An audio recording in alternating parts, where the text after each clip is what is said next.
বন্ধুরা, আজ প্রথম আমি ডিম ভুনা করতেছি। এই জন্য প্রথমে ডিমটা ভেজে নেব। হাঁসের ডিম ভুনা।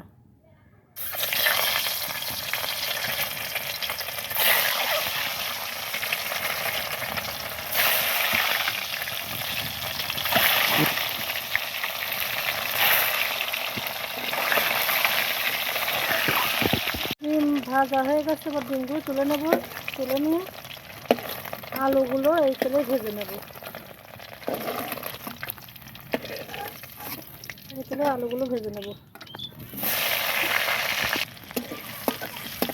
আলুগুলো ভেজে আলুগুলো তুলে নেব। এই তেলে জিরে দিয়ে দিলাম,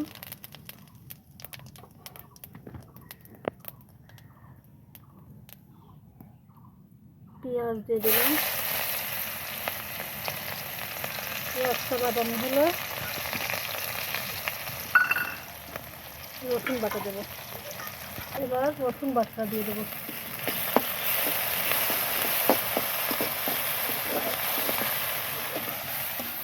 এবার জিরে বাটা আর আদা বাটা দিয়ে দিলাম।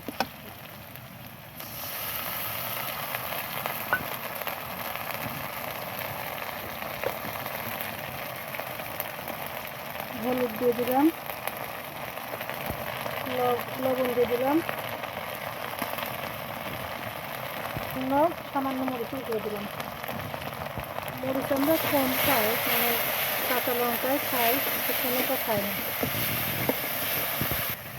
ভালো করে কষায় তারপরে ডিমের ঝোল দেব।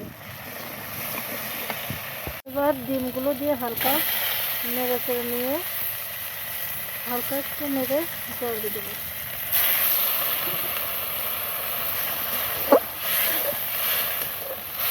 ডিমের ঝোল হয়ে গেছে, এবার গরম মশলা বাটা দিয়ে নামিয়ে নেব। হালকা একটু ঝোল ঝোল রাখছি, হাঁসের ডিম তো।